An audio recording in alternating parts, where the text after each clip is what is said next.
Marvel casting, comics, and trailer news, plus the return of the dinosaurs in a brand new trailer for Jurassic World Rebirth. All that and more coming up right after this.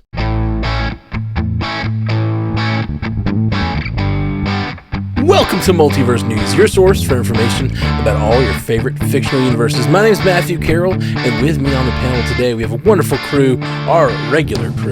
Jake Sisson, what's going on, buddy? Man, not too much. Just coming off the high of all of these Super Bowl trailers over the last week. But I guess we got them all early, so it was a little different than normal. But yeah, excited to talk a little Thunderbolts, a little Jurassic World Rebirth, maybe a Mission Impossible special look. There's a lot served up this week, even if it was spread out more than normal. Yeah, absolutely. And Haley Hobbs, welcome. Hey, glad to be here. Glad to be regular. Yeah, it's always good to be regular. Always. And J. Scotty St. Clair, what's happening, buddy? Hey, I'm just a couple of days away from seeing a brand new Marvel movie, and I had my Wheaties this morning, so not too shabby, all things considered. Did you get the little toy, though, in the box? Someone got to it before I did. Was the toy Florence Pugh?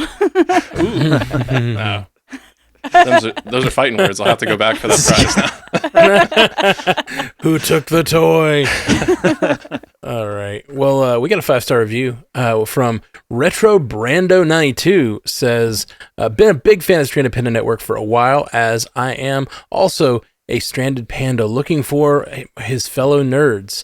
But Multiverse News has been one of my favorite additions to the network. Such a group of well-balanced individuals with tons to weigh in on regarding your favorite nerdy franchises. Give them a shot for sure. Love you 3000. Well-balanced individuals? I don't know Very about that. Very regulated. Again, we're regular. I'm glad they think we're well-balanced. Yeah. That's a compliment. I feel like maybe he meant like as a group, we're like a well-balanced team or something, but he said well-balanced individuals, which makes me think like he thinks our mental state is strong. Yeah, like you have everything together, like your life is together. You would be incorrect about that. Yeah, he's I'm glad we put forth that into the world, but it's not true. We're all a bunch of mountebanks here. A bunch of what? Mountebanks. Have you seen Severance episode 4 yet? Oh yeah, I have. Okay. But I didn't remember mountebanks. We're starving, Mr. Milchek. I've heard Scotty use the word mountebanks at least 4 times in the last 6 days. I got a new favorite word. What can I say? That's wonderful. No, I read my buddy. I sent y'all a picture. My buddy came to the young black guy, and he just dressed so much like Milchek at my gig this weekend, but not on purpose. And I could not stop looking at him and be like, dude, you look so much like Milchek. Text him right now and say, did the tallest waterfall in the world satiate you? Yeah, and we got to start thinking ahead to Halloween. I mean, that would be, a really killer Halloween costume. Dressing up like the Severance workers. Ooh, you got a lot of options. For sure, a lot of options, different body types, different hair colors. Like you got a lot of things going there. Yeah, get the blue name tag, the Lumen name tag. Then you just got to wear a suit. You're there. Totally. This October. That week. We'll do that'd be pretty good if we did if just 4 of us were that'd be good. I like that. We kind of look like we're sitting in cubicles in our little boxes. I like it. All right, let's move on to our first story for this week. Marvel made the most of their Super Bowl time by releasing a big game trailer for Thunderbolts. Featuring a needle drop of Nothing's Gonna Stop Us Now by Starship, the team of misfits gets a little bit more screen time, plus an ominous look at presumably Sentry, played by Lewis Pullman. With the May 2nd release date creeping closer and closer, do we expect to see a lot more Thunderbolts, or is Marvel done playing its hand for now? If I had it my way, they would be done for now, and they would, let the marketing material speak for itself. But knowing Marvel, in the months and weeks leading up to Thunderbolts, we're probably going to see a slew of TV spots that will likely give large portions of the movie away. So I will not be partaking in any more marketing material after this unless they do maybe one more trailer, and I might be at that point where I wait to hear what other people say about how much it gives away, and then I'll cross that bridge. But going into the Super Bowl, I believe we were under the impression that Marvel had purchased 2 spots. So it was a little surprising that we only got the one trailer. I certainly thought they were going to take advantage of the time and space to do something for Brave New World, but that didn't happen. So it was good to get something from Thunderbolts. I was a little wary that they might, potentially show too much, but I think this was a pretty much perfect trailer. It showed us some scenes and characters that we've already spent some time with, but they also really teased the threat. So I'll kind of, talk around that in case there's anybody, everybody that's listening to this has probably seen the trailer, right? We saw Sentry. We saw Lewis Pullman's Bob as Sentry. And I just got to say that was one of my favorite parts of the trailer, is getting to see his powers on display. It looks really dark and unsettling. It's like people instantly becoming shadows and kind of like leftist chalk marks on the ground. It's just very unique and so different from anything that we've seen before. So I'm pretty excited for that. The other piece of the marketing that's gone, alongside this trailer that I really love is the new poster. That's, references Alexi's line in the trailer about like, we'll be the heroes on a cereal box. And so they did everything around Wheaties. And I didn't have this theory until very recently, but I noticed that the slogan for Wheaties is the breakfast of champions, right? And I think a few weeks back, we were talking about a rumor that the Young Avengers might change their name to Champions. So I'm wondering, we've been talking about that asterisk for a long time. Is it that the Thunderbolts are actually going to be our champions? Look at you, Scotty. Mic drop. Yeah. I'll leave it at that.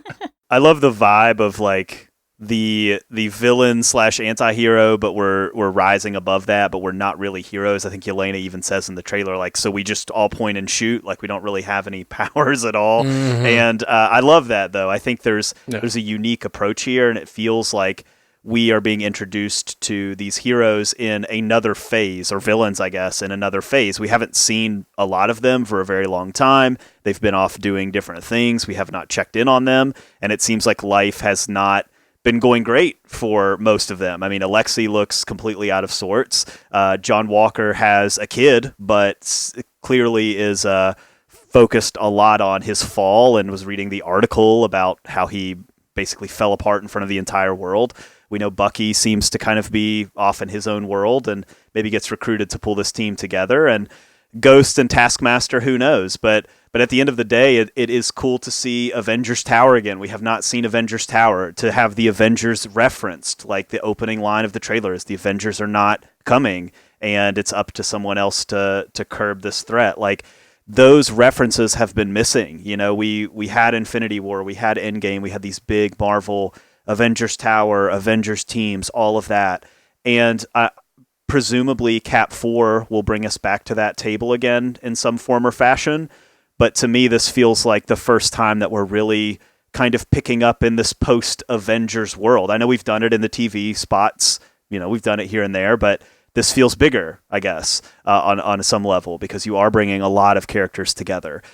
So, yeah, I mean, we're going to get an answer about Avengers Tower, and I hope we won't get any more marketing, like you said, Scotty, but I think we will. I think whenever March Madness happens and all those basketball games are going on, you're going to get slammed with Thunderbolts trailers. It's going to be constant, like every commercial break. So, yeah, I think we're definitely not done. I think we'll have probably one more. You'll probably see a lot more of Sentry in that trailer. You'll probably see a lot more of, like, plot details and things like that here and there to try to fill in the gaps. We know they're on some sort of mission, but you'll see a little bit more of solidification of like, hey, we're bringing this team together for this reason.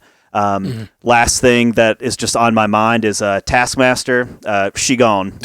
She's in all the marketing. She's in that first fight, and you never see her again. Like, there is one other shot. There's one other shot of her in this, and it's like her without the mask on, like kind of like. I do think there's a shot where it looks like her face is being like forced into some kind of like red light or almost laser or something like that. Okay. Yeah, that might be it. Yeah. I agree though. Very likely gone, unfortunately. Or just doesn't join the team, possibly. That's another option, that she bails out or something. But my biggest takeaway from this trailer was the music. I love this song. Nothing's Gonna Stop Us Now by Starship is my jam from when I was a kid. The movie Mannequin, the song was a song from the movie Mannequin, and I watched that movie 50 times as a kid. For some reason, it really resonated with me, and I loved it. It was one of those tapes I just had and watched over and over. And this song was just like the epic theme from that movie, and it got me so hyped. I think this trailer has me more hyped than any other trailer for anything Marvel this year. I suddenly am more. Thunderbolts has been like, I've been excited for it, but it wasn't the most exciting of the year for me, and I think it is now. Like, I don't know why, but the vibe of this trailer, and a lot of it is carried by that song, and everyone having these just really poignant lines. When Yelena says, talking, I think about Lexi's speech or something, says like that was a good one, and you could tell she's got tears in her eyes, and like just like choking up a little bit. I'm just like, oh. Like something about that song mixed with their experience of nothing's gonna stop us now. We can do it. Just that I love it. I love it so much. The real vibe of like there is something to overcome. There's a big obstacle in their way with Sentry, and a very powerful villain to face. And they are not a powerful team, but the idea of them, you know, it's the Captain America ethos of like, we can do this all day. It's like nothing's gonna stop us now. I love it. It's a vibe. The trailer, more than anything, the vibe got me big time. As the young ones say, this trailer ate and left no crumbs. This is my favorite Thunderbolts trailer we've seen, and they can't top it in terms of the needle drop, the editing. The editing of this trailer is top notch. It's like, I've watched it like 5 times, and it really, I told you guys before, like, it gets me hyped. It really does get me hyped up because like it's so good and it's cut together so well. Every meaningful beat is on a beat of the song, and it just really drives it home. So I say mad props to whoever they got to cut this one together, because they did, I think, a better job than the other ones, and I think it change the narrative of what we've seen in the other ones. Now, Sentry is a character with different sides to him, so that makes sense in a lot of ways, and we see a couple different sides. We see Bob, and then we see Sentry, and so that's interesting because that's going to be an aspect of the character to an extent. But I want to point out in our live chat, Mary Tico, I hope I said your name right, really wondering how they can defeat Sentry/Void due to his powers when they don't have any, and I think, to your point, Matt, like that's the big thrust of the film, is how do this group of, you know, mercenaries basically at this point defeat somebody who's extremely overpowered. And of course it's going to be a, you know, we have to do it together kind of thing. But it's going to be in this like dysfunctional way. And I'm really excited for Thunderbolts now. Yeah, me too. Yeah, a lot of good like Suicide Squad sort of feel to it. Don't you dare. Let me get there. I'm just kidding. The first one, not the second one. No, that's worse. But Haley, yeah, you said that the trailer, the editing was really great, and I agree. And I think one of the great things about it too is the movie looks finished through the trailer, and Marvel has not always been in the camp of putting out trailers where the movie looks finished, and that can be to their detriment. So there have been multiple times where you get a trailer for a Marvel movie, it's early, it doesn't come out for a few months, and the conversation online is the CGI looks weird, the faces look weird, the costumes do this or whatever, the action is too blurry, you know, whatever. And that kind of, and it turns around over time. Captain America, you know, when we got our first look for Captain America, granted it got delayed, but that was the conversation, and that conversation has changed. The trailers have looked better as they've come out. Red Hulk's looked a little cleaner. You know, it's kind of like looks like it's cleaned up a little bit, but that at the beginning we were not necessarily saying that. So now to get these trailers back to back, to get Fantastic Four, looks clean, looks good. We weren't walking away saying what's going on with that. And then to have Thunderbolts, same thing. A lot less power type stuff. You know, you've got a lot more action type stuff, so that probably helps. But that's very encouraging that we're walking away having this positive conversation.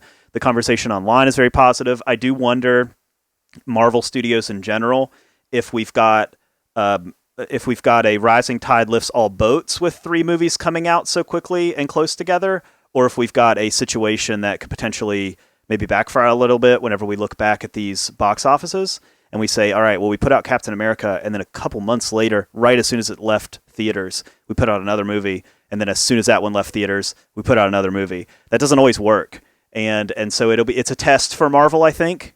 Back in the day, I think we would all say, well, of course, they're all just going to make $1 billion. No big deal. Mm-hmm. We're steamrolling towards the next Avengers movie. Like, if we need to do all this groundwork, totally, let's do it. All the content, totally fine.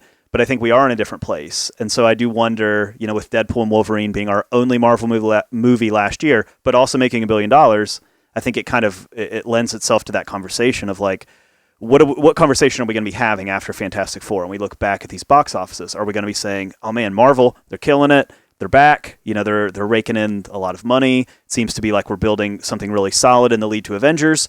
Or are we going to look back and say, there kind of needed to be a little bit of space between these three movies? It's going to be interesting because the strategy is like they've got a solo movie, sort of a solo movie. It's a solo headline movie, Captain America. You've got the team-up movie, Thunderbolts, and you've got a new entry, Fantastic Four. Right. I think you're going to see it grow. Yeah. That's my hope too. And thinking about, I think the first time that they released two movies within the same summer was actually one of the times that it worked the best for me, and that was when we had Age of Ultron and Ant-Man released the same summer in 2015. Mm-hmm. And the reason that worked is because Age of Ultron the stakes were so high, and it was so so packed with characters. It was kind of refreshing to get something a little smaller, no pun intended, with Ant-Man. So hopefully we can have something similar like that happen with Thunderbolts being a kind of, well, with Brave New World, that's kind of the expectation too. That'll be a little bit more grounded, but I think Thunderbolts even more so, with the exception of Sentry, what's happening with him there. And then we just go balls to the wall with multiversal stuff in a retro-futuristic, verse with Fantastic Four. I think the change in tone and palette could really work. But I am of the opinion that I do think they should space things out a little bit more. Like, it's sacrilege to say everybody wants Fantastic Four sooner rather than later, but I do think it would probably be wiser to maybe put it in November or something like that. Yeah, I totally agree. Yeah, I think if you were redoing this calendar, I think it would work a lot better to put Captain America where we have it now, or March or whatever. Put Thunderbolts as your summer movie, maybe late May or June, to try to avoid like the Superman and Jurassic World of it all. And then put Fantastic Four November, early December, something like that. But this is the calendar we're rolling with, and so it'll be an interesting look on the other side whenever we look and see. But it is something to keep an eye on for sure. I think there's something to be said for putting them together and feeling like Marvel's back. If they can have hit after hit in rapid succession and it feel like Marvel's really owning the conversation again, I think it could work to their benefit. I am pissed that they didn't do a Captain America trailer at the Super Bowl. They didn't run one at all, right? I know they didn't run a new one because that would have been. I don't remember seeing one. So. I think that is such a missed opportunity. It's coming out Thursday. Like, right. I love this Thunderbolts trailer, but like, you have all these people's eyes. You have people that can look at their calendars or pull up their AMC app right in that moment and schedule it, and that's the time. People that see a Thunderbolts trailer, oh, cool, that looks cool. But this is like call to action time. Like, get your seats now, for this weekend. And I think that it's a terrible thing to not have that trailer. I think it's a big vote of lack of confidence, honestly. I don't think so. I think it's this is what my brain goes to, is this is more of a known quantity and Thunderbolts isn't. And so maybe pushing that film in front of a larger audience was the strategy. Also, I think they did push Captain America a little bit during the championship games, like in the lead up to the Super Bowl. So definitely not as big of an audience, totally. Sure. But there was in the run through the playoffs and the AFC and NFC championship games, I do remember a lot of Captain America looks during those games. So maybe that was the eggs that they put the basket in, was kind of the idea. I think they're already moving on. Like we're there. It's being left in the dust. I just think as a marketing strategy, they've moved on. Right. No, I think so too. I think they're probably sticking to sort of a traditional rollout. They've done their big spins on trailers, and they're not planning to do a big spend around the Super Bowl. But I think a 30-second spot that said, like, get your tickets now this Thursday, couple badass shots of Sam, like, would have gone a long way to getting butts and seats this week. And I think it's just really bummer that they didn't do it. I think my idea was better, and Kevin Feige needs to call me. That was Sam being in New Orleans. Oh, that's right. Yeah. Oh, yeah. For sure, yeah. Well, we did have Samuel L. Jackson as Uncle Sam. That was Woo! Kind of funny. Sorry, I love that so much. Oh yeah, he gives everything to every role, including that one. I saw a meme going around about him being Captain, it was a picture of him at the Super Bowl dressed as Uncle Sam, and Sam Wilson's Captain America talking to each other, and he's like, I'm Captain America in this universe. Just like something like that.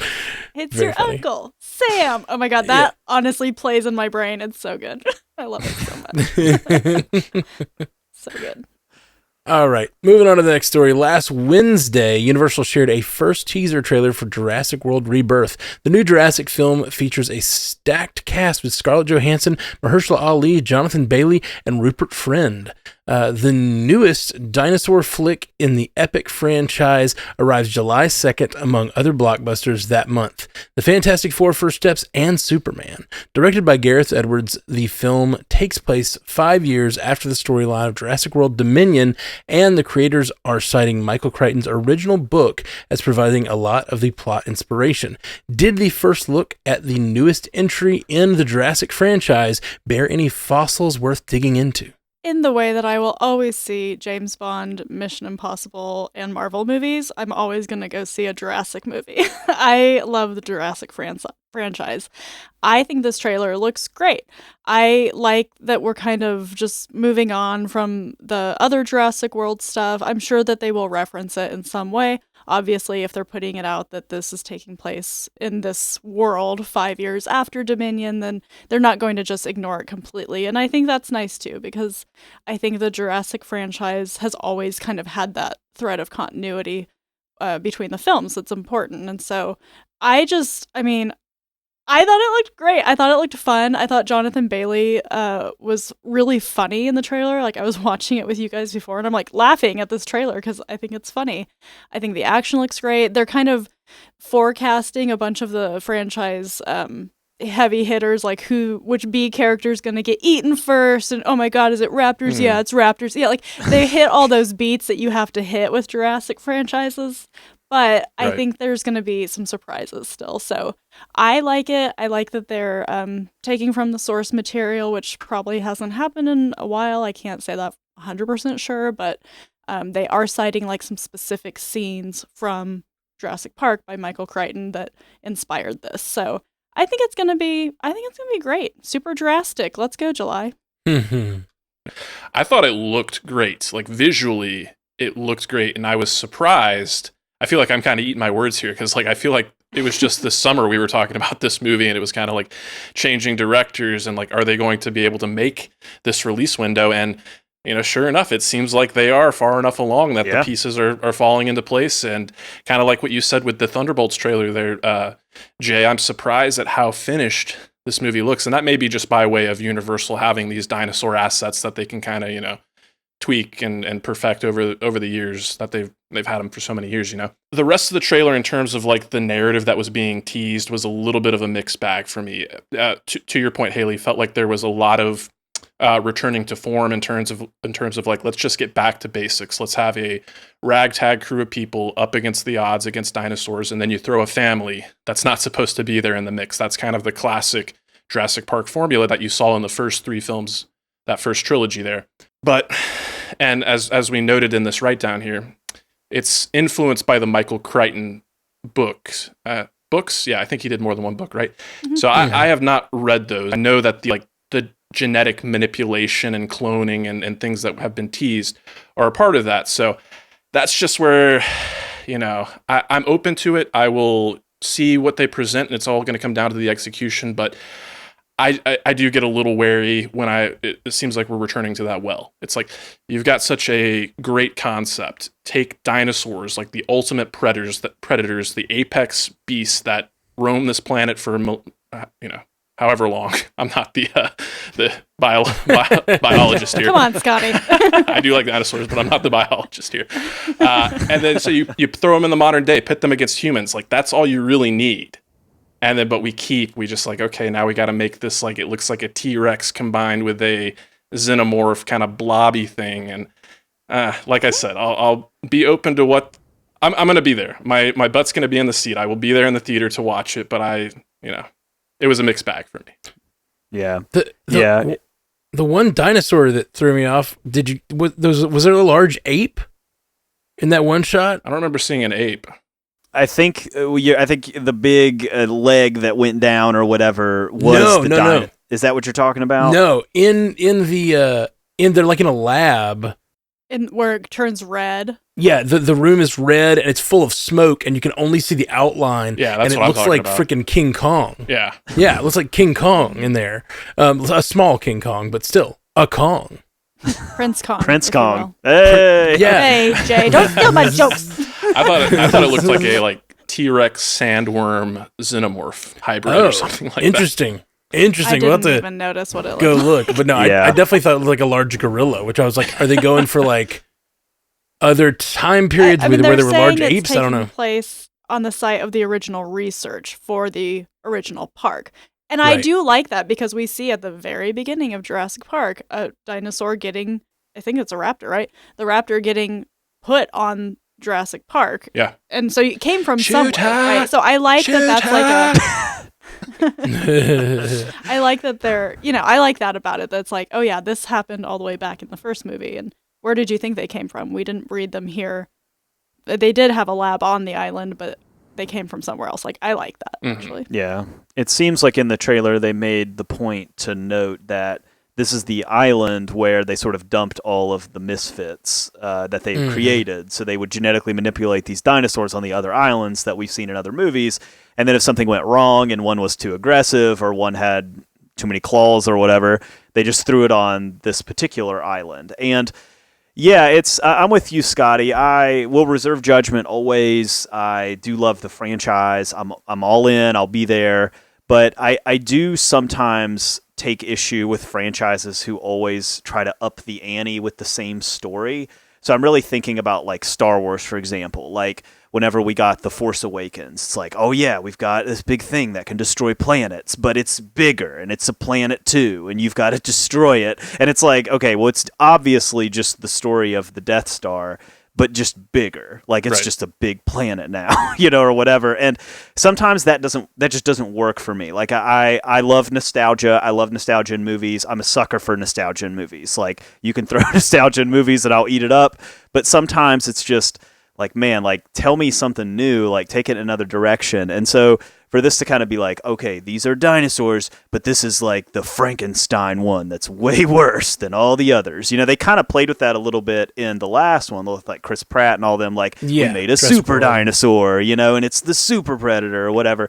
Like that's not always going to work for me personally, just kind of like, because it feels like you're returning to the same thing. It kind of feels like you're taking it and you're just saying like, well, we shot him with this drug and made him more of an evil dinosaur. And it's like, okay. Yeah. Well, you've already got dinosaurs. You don't need super dinosaurs. You just got dinosaurs. Yeah. So I guess I'm saying my fears out loud ultimately of what it could be, but still erring on the side of like, all right, well, let's give it a shot. Let's see what we got on the other end and hope that it goes in its own unique direction. And the cast, we've got new characters. We don't have to go and lean on the old characters and bring them back and try to fit them into the story. We're going like that's totally the right move to bring in these like very established actors too, and lead this franchise. Which Jurassic has not always like led with the headliners, and so to kind of bring in like really headliner, you're talking like A-list talent here to lead this movie, like that's a good move. It's a good sell for the movie.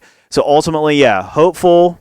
I'll be there, but just a little kind of like, let's not go in that direction of repeating, right? Like, let's not go back to that same well again. You guys were talking about, I think, Jay Scotty, you were talking about how this was kind of felt rushed when we heard about it. We weren't sure they were going to make the date and all that. Right. And we were talking earlier about movies and how sometimes they release trailers too soon. The CGI in this looks great. Yeah. Like in this trailer, Yeah, I think the CGI looks amazing. The one scene where the guy is swimming through the water and the T-Rex or something like it keeps chomping into the water looks so good. And I wonder if that's a result of like lots of great water being created in the last 10 years with all the Avatar movies and the Aquaman movies, and Black Panther Wakanda Forever. Like a lot of water effects have been done and it looks just great. This guy just swimming around getting barely missed by a dinosaur. looks really intense and really fun. And I'm watching. I see this xenomorph thing you're talking about, and I think it might be the same one I'm talking about, but it's a different scene.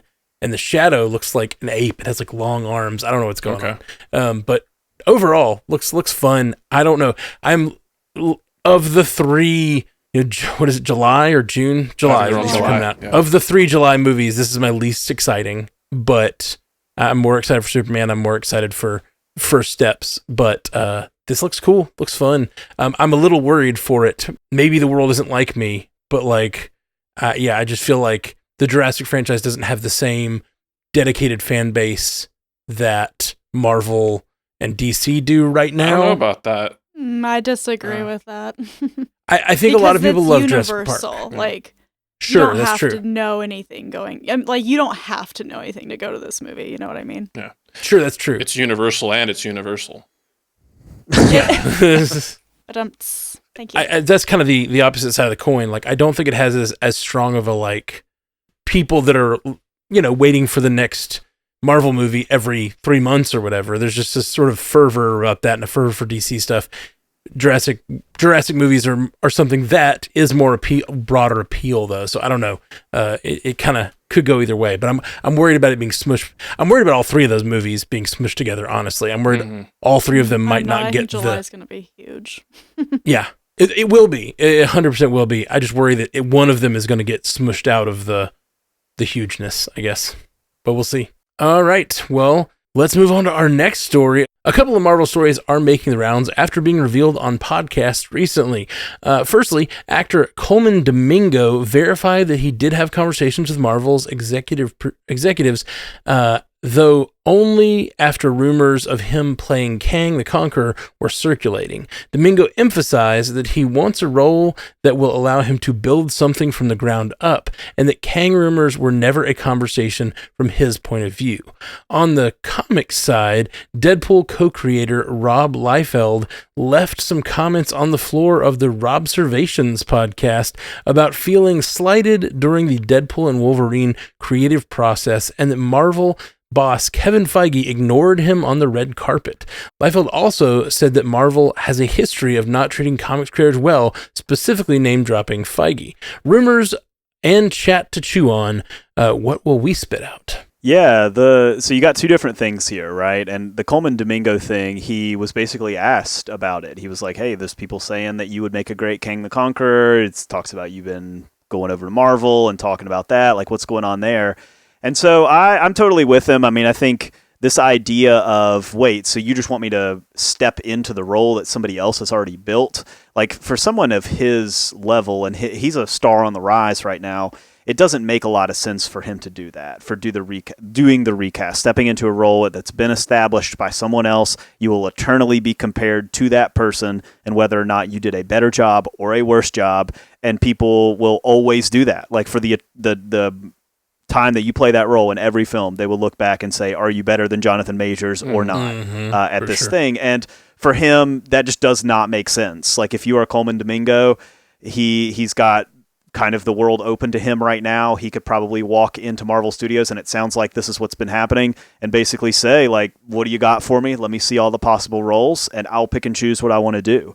So to choose what would have been a big role, but again, a recast role, just doesn't make a whole lot of sense. I envision that we will see Coleman Domingo in the MCU at some point. He already voices Norman Osborn in Your Friendly Neighborhood Spider-Man. I think, like, if he called Marvel and said, you want to put me in Spider-Man 4 as Norman Osborn, like, they'd be like, let's find a way to do it, Or if he said, I want to be this one-off villain, kind of like a la Christian Bale in Thor: Love and Thunder, let's do it. Like, I think he'll just have the opportunity to do what he wants to do. And so I think this is dead on as to what he should be doing. Like, I think if he took the role of Kang the Conqueror and we were sitting here talking about it, I think we'd say, okay, it's cool, but I think we'd be having that conversation about, like, okay, well, how do you pivot from Jonathan Majors? Like, what do we do now about this? Like, it's just a lot of noise that has to come with that role. And so for Marvel to say, all right, well, let's go to Doctor Doom, let's just kind of hit reset.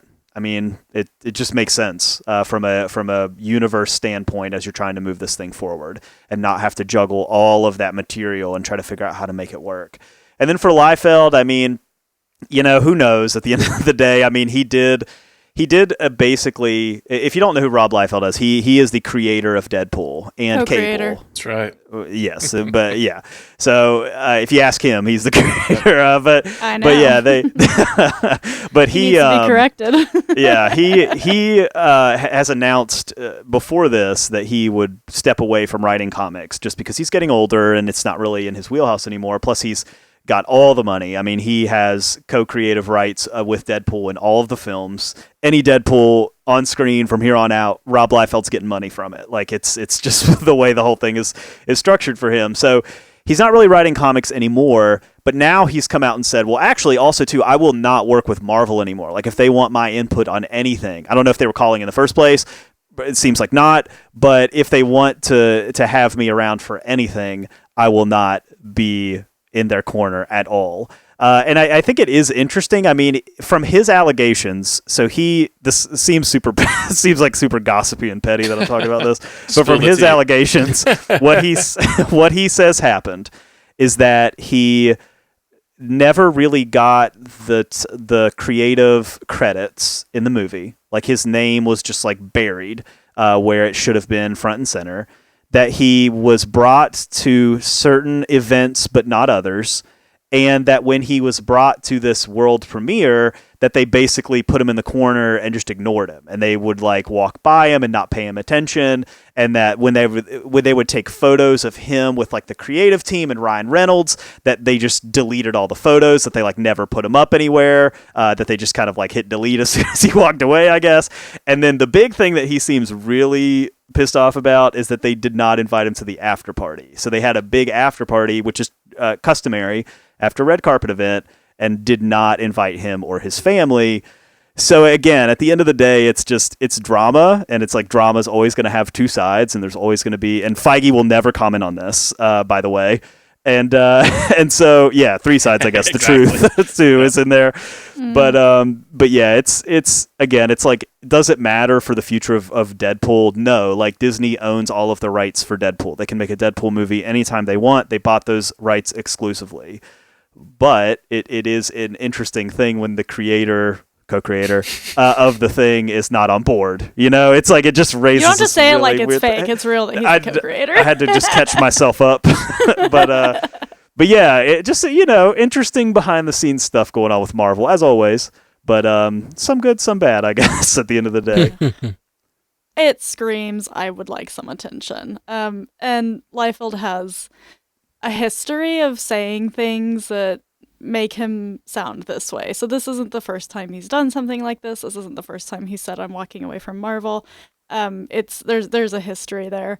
And, I'm not trying to be biased about this, but we know that the Deadpool movies are Ryan Reynolds' baby, and he exerts extreme creative control over those films. We know that. Sure. That is a fact. And so even though he's dropping Feige's name in some of this, I'm kind of like, how much of this is really Kevin Feige? Because to hear I listened to the commentary of the movie, and to hear it, it's like, Feige had like thumbs up, thumbs down on stuff. It wasn't like he was there with his fingers in the pie.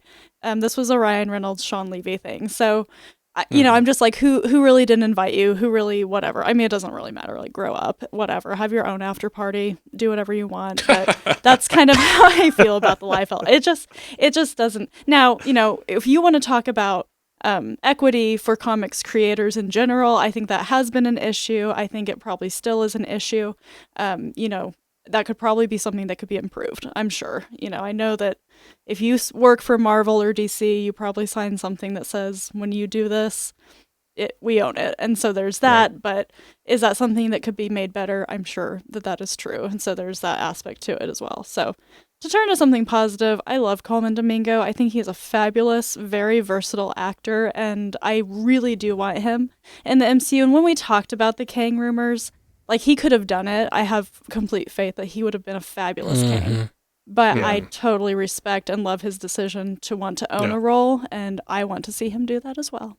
Yeah. The thing that interests me most about that is I think based on what they're saying here, this must have happened before they really made the Doom decision, because it seems to me they came to him after the rumors of him being Kang were out there, and then he says, it was never really a conversation from my side. So it sounds to me like they came to him wanting him to do that, or at least to have that conversation. I think they asked. Sure. I think they asked him for sure. Yeah, and so that's just interesting to know about, like, that time of chaos when they didn't know what they were going to do. That was a legitimate option for them before they ended up doing what they're doing with Doom. And they still may recast Kang. We still may see someone else step into the role sooner than later. But I hope not. I kind of hope they just leave it alone for a while, bring it back when the comparison isn't so recent. They don't really need him right now, and he's a character that can always come back in different forms. But as for Coleman Domingo, just do the Osborn thing. Come on, we need a good Osborn in this universe, and he's already doing it on the cartoon, and it just makes sense to me. He'd be a really cool Norman Osborn. I don't want to pat myself on the back too hard, but I encourage any listeners, if you're able to go back and sleuth and find my comments when this was a lightning round subject. I want to say that my take was almost verbatim what Coleman ended up saying. Would he be a fantastic Kang? Absolutely, but it's exactly what you were saying, Jay. He's just got too much potential. He's too high caliber of an actor to step into somebody else's shoes. He should be given a character to create from the ground up as his own there. So I love the Norman Osborn stuff. I did have the slight thought that, like, we know that the X-Men are on the way, right? And for a long time, I know, like, people were talking about what if we had Denzel and Giancarlo Esposito as our Magneto and our Professor X. I did have the thought, I was like, ooh, Coleman Domingo, I could kind of see as a Professor X if they wanted to go that route. Now, unfortunately, I think that's far less likely these days with it, Disney kind of seemingly bending the knee to some of these pushbacks against DEI, but that's a conversation for another podcast. So the Liefeld stuff I do think was covered pretty thoroughly, so I'll be pretty succinct here, but it did bring to mind some comments from Ed Brubaker. I believe he was on Kevin Smith's podcast where they were talking about Winter Soldier. And Haley, you and I talked offline about this. Yes, these writers are kind of like hired guns. They signed a contract. They know what they're signing up for. Do they own these characters? No, they don't. They're working for a company. So it's not a question of, or a debate of, like, what is legally right, but it is a little bit of a question of what is morally right.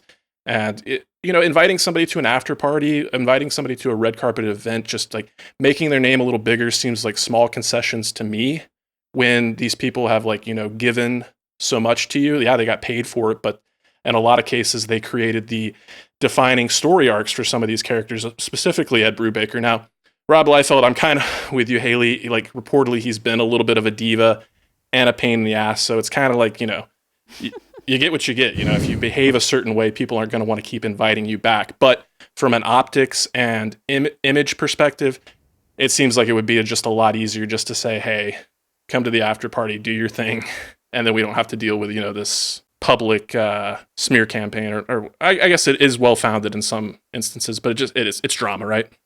Drama llama. Yeah, it's interesting. I don't blame someone for wanting to be in the room or whatever, be in the room where it happens, but, like, it's at a different level when you're in these Hollywood rooms. They have different kinds of concerns than comic book writers have, and it's just a whole different business model. And I don't know. It's interesting to, like, how much you'd want a comic book creator to have control over a movie. Or have, like, more input into a movie. I think, like, in some ways it can be very valuable, but you always have to put it through that filter of, like, but it isn't a comic book. It's a movie. It's for a different audience. It's for a different, I don't know. It's just an interesting conversation. All right. Well, coming up after our break in the lightning round, we've got Magic the Gathering film news, Vision series casting, Mission Impossible, and more. Stay tuned. Welcome back to Multiverse News.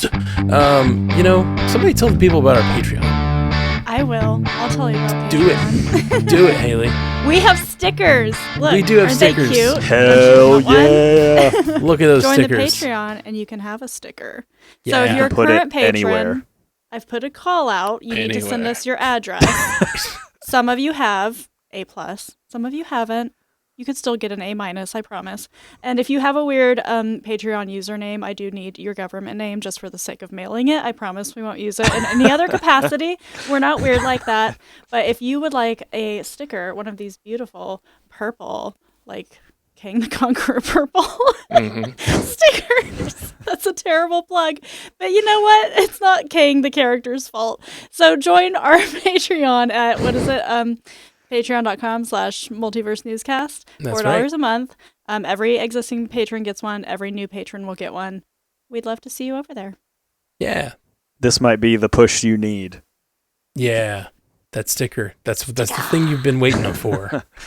If you stick your sticker somewhere really novel, take a photo as long as it's appropriate and post it to social media and tag us, please. Oh, yeah. Even if it's not novel. Yeah. Even if it's not appropriate is what I thought you were going to say. Well, be careful. Instagram will only let us go so far. We don't want those. If it's against the terms of service of Instagram and such, don't post it to us. But Something like that. Yeah, we want them all in the world. You know, we want them places where people Multiverse. put stickers. Yeah. stick them places. All right. Well, we did a Spotify poll this week. After the Fantastic Four trailer, what is the most anticipated movie of 2025? And we have Captain America Brave New World with 11.3%, Fantastic Four with 43.7%, and Thunderbolts with 45.1%. This is I'm just really bummed for Brave New World. I'm really hoping it's amazing, and it's getting so much, like every metric just seems to be people are down on it, and that bums me out. It doesn't have to be an indictment on Brave New World. It just means people are that much more excited for these other. We can be excited for all of them. True. That is true. But also, I do think they have, I mean, you know, like I said, there's varying levels of hype there. that's kind of the issue because of Disney Plus now, you know. So it's like if you're a person thinking about, all right, yeah, I kind of like Marvel stuff. Oh, this Captain America movie looks cool. Oh, this Thunderbolts movie looks really cool. Maybe I'll just wait for the Captain America movie on Disney Plus. You know, like you start kind of making choices. Yeah. So yeah, it could have an effect. I mean, you could see even today, like we had talked a few weeks ago about, all right, Captain America's going to do this number. You know, the projections today are a little lower than that number. So it's, you know, I think some of that does have an effect. I don't think it has an overwhelming effect. I don't think it tanks the movie. You still have your fans. The movie's still going to be solid in terms of like the amount of money that it makes or whatever. But, you know, yeah, I think it will have like a little bit of, it's the Disney Plus effect. You know, it's it'll be on pretty soon. It'll be on in a couple months. And I got another one around the corner, and then I got another one around the corner, and I saw the Fantastic Four me one. out, Jay. I'm just trying to like kind of, if it doesn't do gangbusters at the box office, there's going to be reasons for it. You know, is all I'm saying. There always are. And I think like that that is one is there, and it's kind of what we talked about earlier. Sometimes if you don't space them out, it can be an issue. Doesn't always lift all boats. Sure. I think it's going to be great. All right, well, let's get into our lightning round. Our lightning round is where I'm going to read a story. We're going to claim that story by shouting out our name like it's a buzzer, and then we're going to each, if you claim it, you get to comment on that story, and if you don't, you get one rebuttal per lightning round. So here we go. Hasbro Entertainment is teaming with Legendary Entertainment to develop a shared Magic the Gathering universe that it says will span film and TV. The first property to be adapted in the universe will be a film. Matt, I'm a big Magic the Gathering fan. I don't know about a big fan. I go through phases in life. Like every 10 years, I spend like $600 on Magic the Gathering cards. Oh, shit. Let's do the math. How old are you? Let's add it again. This is true. I think I was about 12 when I played. I'm about time for another pass. This might spark it right here. Yeah, Shared it very universe. well may. They're speaking your language. It's interesting. The storyline behind this is that you're either planeswalkers or whatever, but that part of that is traveling to different universes. So it's kind of a multiversal story from the very beginning. And like a lot of these different creatures that they call forth are from these different multiverses. So I'm interested to see what the stories will be like, because there's definitely like each set of Magic cards has kind of a story behind it, and the different planeswalkers, these characters that you technically are if you're playing the game, that summon these creatures. They're going from multiverse to multiverse. I've never read any of the extended content. I just played the game, but I've just caught a little bit of the lore. Seems interesting though, and so I don't know. I know people are kind of tired of multiverse, but this is kind of multiverse built into it. They even are do sets that are kind of like non-canon, but like they're doing a Marvel set in a couple, like I think next year or something. So they even like travel, like, you know, you could almost see it like the Lego movies where they jump into different multiverses or whatever, you know, different universes jump into the Lego movies. But I doubt they'll have the rights like that. It'll probably just be their original characters, I'm assuming. I will tiny but to say that this reminds me a little bit of the Dungeons and Dragons movie, which came out, was that last year, the year before last? I can't remember. 2023? Yeah, that sounds right. Yeah. But that movie, by most measures of a movie, was a success and it got a sequel and was well received. And, you know, is it going to go and rake in hundreds of millions of dollars at the box office? No, but it's going to get the fans of the thing to the box office. And sometimes that's what you need whenever the thing has been going for a long time, which Dungeons and Dragons has and Magic the Gathering has. And sometimes that's what you need. So if you can please the fans, you're cooking with gas. If you make the fans angry, it'll probably tank. So I hope maybe you can take some lessons from what Dungeons and Dragons did and how it appealed to fans of that thing. And if so, it can be something that, it is a no-brainer, I think. The one big difference I see between those two properties being adapted is Dungeons and Dragons is about storytelling. It's about you collaboratively telling a story with your friends, and so it being adapted into a on-screen story makes sense. I feel like, as I said, I've never read any of the extended lore books or comics or anything for Magic the Gathering. I played it a lot, and I don't know much about the story that's happening, and so I wonder how many people out there will, like, is it going to be much more, for most people who play the game who don't know anything about the lore, and I think that's the vast majority, will it just be, oh, I recognize that card they're mimicking there. You know what I mean? Like, is it just going to be sort of a Leonardo DiCaprio pointing fest mixed with a story? I don't know. It seems weird to me. Star of HBO's The Franchise, Rupert Malika, is stepping into the MCU with a series regular role in Marvel's Vision series, sources tell Deadline. Scotty, I made it about 4 episodes into the franchise before I had to bail, so I cannot say with any measure of confidence that I saw this performer on screen, but what this does give me confidence in is Daniel Bruhl appeared in that series as well, and it felt like such a lashing of the Marvel Cinematic Universe. I kind of went away from it thinking, ooh, Daniel Bruhl just burned a bridge there. We're never going to see Zemo again. But the fact that this guy appeared in that, and now he's going on to appear in something for Marvel, hey, maybe we will see Daniel Bruhl and Zemo again, maybe sooner rather than later, hoping. But, I mean, this has got to be Tommy, right? Look at the age, I'm looking look at at the him, fact right? that we got the casting this early on. And they're like, his name is Tucker. I'm like, sure. I'm looking at him on Google Images right now. It's got to be. Yeah. Got to be Tommy. Yep. Totally agree. During the Super Bowl, a first look teaser was shown for Mission Impossible Final Reckoning, which hits theaters on May 23rd. Haley, I didn't think this was that different from the look they've already put out. I think there was a joke in there about Tom Cruise running on social media, which made me laugh because, of course, that's a running joke. But I think that it didn't register with me that it's coming out in late May. Like, we're going to be covering that on Bingers in a few months. So that's exciting. Mm-hmm. Was the running joke intentional? The one I made or the one they were making on social media? The fact that you refer to it as a running joke, and he's running. Oh, no. Okay. It was let's just I'm say not it that was. smart, Scotty. Yes, of course it was. She's doing 3-dimensional chess over there. Every joke is on purpose. Amy Adams has joined Javier Bardem in Cape Fear, the Cape Fear series being developed by executive producers Martin Scorsese and Steven Spielberg and showrunner Nick Antosca for Apple TV+. Jay, we talked about this whenever Javier Bardem was announced. Cape Fear is a remake of a remake, but is a movie that really it did a lot for De Niro and kind of like the Scorsese and kind of like that sort of the growth and the evolution of people that were in that thing. So the idea of it coming to a series for Apple TV Plus, I think is really intriguing, like taking the story and stretching it out over probably a limited series.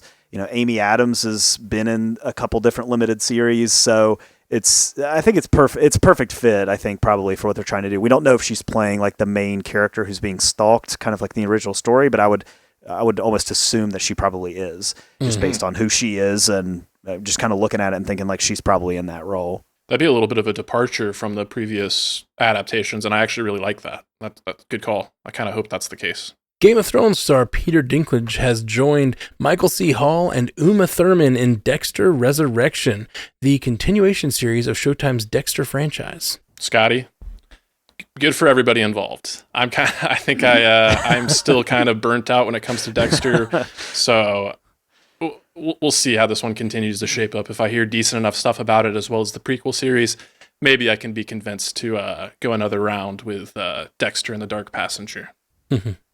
John Ross Bowie, who played Barry Kripke on The Big Bang Theory, has closed a deal to return to the role in a spin-off series currently being developed by series creator Chuck Lorre for Max. Haley? So Barry Kripke is the scientist we assume they're at Caltech, I think.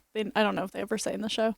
He's the one with the speech impediment, so that's kind of a fun idea for his character to have their own show, but I wonder about the reach and success of that so far removed from the end of the main show. Yeah, it seems like this continuation, not reboot, but continuation, is set in the same universe because they've collected a couple other people too. Like I didn't recognize the names. I didn't watch The Big Bang Theory, but I don't think they've gotten like the main cast, but they've gotten a lot of these side characters together for whatever this is going to be for this thing. So I don't know if it's going to focus on a particular person or if it's just going to kind of be general or whatever, but they are starting to grab some of these original cast members and try to get them back into the fold. During a recent interview on the Movie Podcast, wow, what a name, The Movie Podcast, head of Marvel TV, Brad Winderbaum, revealed that Your Friendly Neighborhood Spider-Man has been renewed for a second and third season. Scotty, this is great. I'm loving Your Friendly Neighborhood Spider-Man, but I feel like we already knew this. I feel like it had been at least whispered, or we knew it was on the table at some point in time, so maybe this is just confirming what had not been 100% confirmed. I think they confirmed 2, but I don't think they had confirmed 3. Okay. I'm pretty sure. Yeah. Okay. James Purefoy and Charlotte Riley have been cast as King Randor and Queen Marlena in Amazon MGM Studios and Mattel Films' live-action take on Masters of the Universe. Jay, these are He-Man's parents, I believe, right? Yes, that's correct. Yeah. This cast is actually sneaky stacked at this point. It seems like every 3 or 4 weeks we'll talk about somebody else getting added to the cast. And if you go look at it all together, it's kind of like what we've been talking about with Nolan's Odyssey movie. When you go back and look at the list, you're like, oh yeah, he and her and he and her are all in it. So, I mean, they're putting together a pretty good cast. I mean, I guess if He-Man's your thing, you got to be excited for it. But the cast, it looks great at this point, at least. Scotty with a rebuttal. I saw the names James Purefoy, and I was like, I know that name, but I cannot place it, so I had to look him up real quickly. And I don't know if anybody ever watched the show with Kevin Bacon called The Following, where he played like an FBI agent looking into a cult that was born. He was the guy that was going toe-to-toe with Kevin Bacon. Really good show. Wish it would have gone on longer, but it only got the 3 seasons. So, and the other reason I wanted to chime in is because, if I'm not mistaken, I think I saw a headline where Morena Baccarin from the Deadpool movies, she has been cast as a sorceress in this thing as well. And then I hate that I don't have this gentleman's name, but he's going to appear in Brave New World, and he was in Succession. He's like a Swedish or Norwegian gentleman. He is taking on a role in this thing as well as, and I can't remember the character's name, but he's one of the bruisers. So it makes sense to get a couple of like hero good guy characters cast alongside a couple of bad guy characters, right? Mm-hmm. Also, rebuttal to your rebuttal. TJ Stafford just brought up in the chat that Jared Leto is Skeletor, which I had totally forgotten about. Oh my gosh, I forgot about that too. Just had to remind the people. Ooh. That's so had to strange. remind the people. So strange. I didn't know who James Purefoy by his name, but I definitely know him. The Following is a great show. Really great show. I was really disappointed when it was canceled. That's like a show I was watching week to week and really had me wrapped with wrapped for both. I think he only had 2 seasons, and they were both really, really good. And he's also a key character in Altered Carbon. Okay. Really, really great in that too. So great gets all around. So yeah. All right. Well, that is our lightning round for this week. Pretty tight one. We appreciate all of you coming and hanging out with us. We'll be here every week with all of your multiverse news, all the news from all around the multiverse. And let's go around and tell the people where else they can find these lovely voices. I almost said faces, and then I remembered. We don't do video on everything. Yes, you don't. Once you leave here, your faces cease to exist. It's terrifying. It is. But I just be glad you're here for an hour a week. You get to have a face for an hour a week. Sounding like Severance. Exactly. Have you guys seen the meme going around of the video of Parks and Rec when the character from Severance, the actor from Severance, Adam Scott. Thank you. Scott. Adam Scott is talking to the main character. Oh, the claymation stuff? Oh, I don't Leslie know. Knope. He's talking to Leslie Knope, and he's saying to her, here, what we need is a dividing line between work and home life. We just need to separate them completely. And everyone's posting it saying his character came up with the idea for Severance. Parks and Rec set a lot of future standards. Indeed. All right, Jay Sisson, where can people find you? Commute the podcast weekly on Mondays. We talked a little bit about the Super Bowl and some of the stuff behind that this week. And speaking of Severance, we are covering Severance on Always Watching. And we're joined by Haley this week, which was fun. We got to talk about episode 4, which was bonkers. So if you, if you haven't watched Severance, I recommend it all the time because it is so great, and I'm already looking forward to watching this week's episode when it drops in a couple days. So, or if you're watching it, come check out Always Watching and hear our conversations over there and join in on the theories. I really like when your plug, Jay, is less about your shows and just more like, why aren't you guys watching Severance? Yeah. That's what I want to plug right now. Yeah, I'm mad that you're not watching Severance. Haley Hobbs. Thanks to recording Severance late at night, I had nightmares all night about that episode. Oh, no. I was like, oh my God, I'm never doing that again. It was a good time. I'm glad I got to talk about that crazy episode with you guys. And then you can find me weekly at Source Pages. Brian and I read comics and novels as primers for geeky TV shows and movies. And we finished some Sam Wilson comics this week, which were also bonkers and fun and thought-provoking. So check us out there. Speaking about Severance, I didn't get to talk about it this week. Can we do a 5-minute straight to patrons thing after this, where I just tell you guys complain about new rock stars? Are you going to complain? Or are you going to be? I'm going to complain about new rock stars. Doesn't have to be negative. I'm only going to this tangent talk is going to be complaining about new rock stars, not about the show. We don't want to start a feud with a million follower channel. Oh, we do. We definitely. We're not on their radar. We're not on their radar.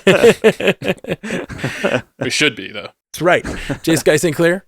Yeah, I am thrilled to be a part of that Always Watching Severance coverage, so please go check that out. And then over on Bingers Assemble, we are in the thick of our Oscars Best Picture coverage, so please join us over there. Yeah, echoing all the things you guys said, I'm on the Oscars coverage as well as best I can be, and the Severance coverage. But right now, this week, MCU cast, we get to cover Brave New World on Thursday night. It's going to be probably about 10 Central. I think that's right. We're going to be hopping on. We'll post it around and we'll send out an email and stuff about it. But we're going to be on live as soon as we get home from the theater to talk about Brave New World. And I am freaking pumped about it. So come check that out and join the Patreon for Multiverse News because I'm going to go yell about new rock stars. And soon we'll have a tangent talk that isn't Matt complaining about something. Well, see, that's the thing. It's it's a good place to put it because I'm not a big complainer most of the time. But if I have a complaint, it's a good place to. Yeah, unless you're paying. If you're paying, I'm complaining. No, doesn't work. A for effort. Peace. You stay classy, Multiverse. Hey, thanks for listening to Multiverse News, or watching it, or whatever you're doing. Eyeballs or ear holes, whichever thing. We do this show every week, and we appreciate you listening. Strandedpanda.com is where you can find all of our podcasts. And thank you for listening. Check us out wherever you get podcasts. Hit that subscribe button, hit that like button, hit the little bell icon, whatever you have on whatever service you're doing. Rate us, like us. We're really thirsty. That's what I'm saying.